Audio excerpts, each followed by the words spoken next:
नमस्कार दोस्तों, मैं आज आपको राजा बर्बरीक की कहानी सुनाऊंगी, जिन्हें हम खाटू वाले श्याम बाबा के नाम से भी जानते हैं।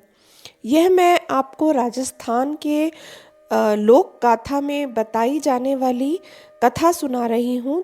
तो जब पांडवों को पहली बार वन में जाने का आदेश मिला था, तब वे कुंती माता के साथ वनों में रह रहे थे। एक बार वे एक ऐसे जंगल में जाते हैं जहाँ भाई हिडम्ब अपनी बहन हिडम्बा के साथ वन में रहकर कबीले पर राज करते थे। जंगल में कोई भी मनुष्य आता तो वे उसे खा जाते थे, क्योंकि वे दानव प्रजाति के थे। जब भीम को वहां हिडम्बा ने देखा तो मन ही मन अपना पति मान लिया। तभी हिडम्ब वहां पहुंच जाते हैं और भीम से युद्ध करते हैं। वह भीम के द्वारा मारे जाते हैं। अब हिडम्बा भीम से विवाह के लिए प्रस्ताव रखती है। भीम उन्हें माता के पास ले जाते हैं। माता कुंती उसे बहू रूप में स्वीकार कर लेती है। तभी भीम हिडम्बा से वचन लेते हैं कि संतान होने तक ही उनके साथ वे रहेंगे। तभी उन्हें एक पुत्र की प्राप्ति होती है, जिसका नाम घटोत्कच रखा गया। दानव प्रजाति की माता होने के कारण वह शरीर से ही बहुत बलवान और अपनी आयु से दुगना ही प्रतीत होते थे। कुछ ही वर्षों में घटोत्कच युवा हो गए। वे स्वभाव से बिल्कुल अपने पिता के कुल के गुणवान व्यक्ति ही थे। अब माता से आज्ञा लेकर घटोत्कच एक दिन अपने पिता से मिलने इंद्रप्रस्थ गए। जब सबने उन्हें इस विशालकाय शरीर में देखा तो हैरान रह गए। जब वे महल में गए तो श्री कृष्ण भी वहीं मिले। पांडवों ने चिंता जताई कि पुत्र विवाह योग्य हो गया है, किंतु इसके लिए योग्य कन्या कहाँ मिलेगी। तब श्री कृष्ण ने बताया कि एक मूर राजा की वीर पुत्री है, जिसका नाम काम कटंकटा है। वही घटोत्कच के योग्य है, किंतु उसने यह प्रतिज्ञा ली है कि जो प्रश्नोत्तर में उसे हरा देगा वही उससे विवाह के योग्य होगा। फिर सब परेशान हो जाते हैं, क्योंकि घटोत्कच तो वनों में पले हैं, उन्हें लिखना पढ़ना तो आता नहीं है। तभी श्री कृष्ण कहते हैं कि बस तुम प्रश्न करने से पहले मेरा ध्यान कर लेना। तो घटोत्कच आज्ञा लेकर उस प्रदेश में जाते हैं। महल में राजकुमारी से मिलते हैं तो राजकुमारी काम कटंकटा उनसे प्रश्न पूछने को कहती है। तो वे कहते हैं कि सुनो, एक व्यक्ति जिसकी पत्नी एक पुत्री को जन्म देकर ही मर जाती है, तो व्यक्ति अकेले उस पुत्री की परवरिश करता है, किंतु जब वह पुत्री बड़ी जाती है तो पिता का मन कपटी हो जाता है और वह बेटी से यह बात कहकर कि उसके माता पिता दोनों ही बचपन में मर चुके हैं, उससे विवाह कर लेता है, जिससे उनके एक पुत्री जन्म लेती है। तो उस पुत्री का उस व्यक्ति से नाता बताओ, वह उसका नाना हुआ या पिता। राजकुमारी चक्कर खाकर सोचते सोचते बेहोश हो जाती है।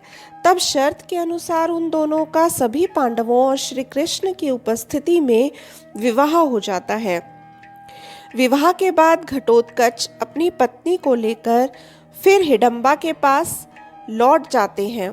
तभी एक वर्ष के बाद उन्हें एक पुत्र की प्राप्ति होती है, जो अपने जन्म के बाद ही 16 वर्ष की आयु के युवक के रूप में बड़ा हो जाता है। अपने माता पिता और दादी को प्रणाम करता है। तभी हिडम्बा के कहने पर घटोत्कच पुत्र को लेकर इंद्रप्रस्थ जाते हैं। सभी उसे खूब स्नेह और आशीर्वाद देते हैं।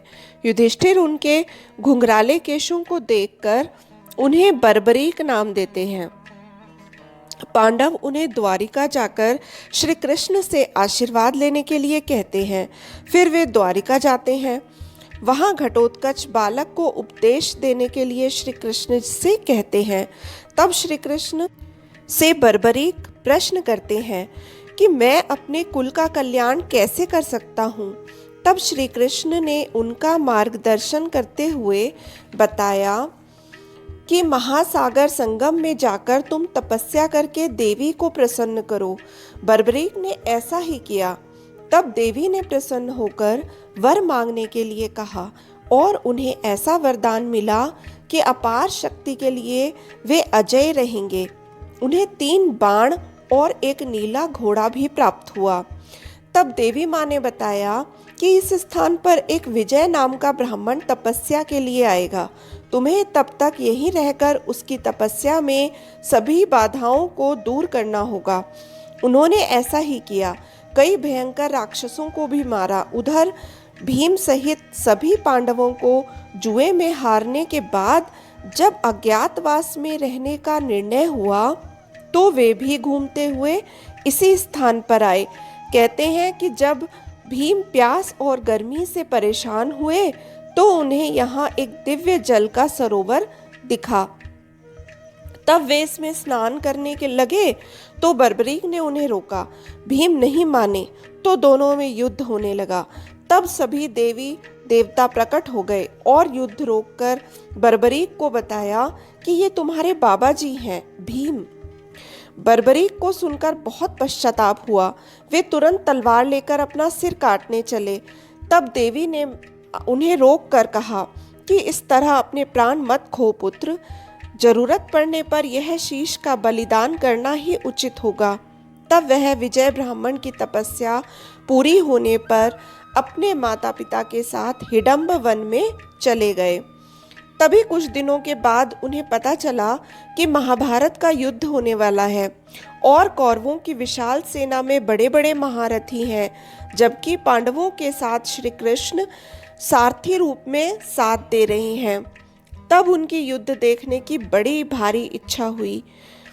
वे अपनी दादी हिडम्बा और माँ से आज्ञा लेकर युद्ध के स्थान पर जाने को तैयार हुए।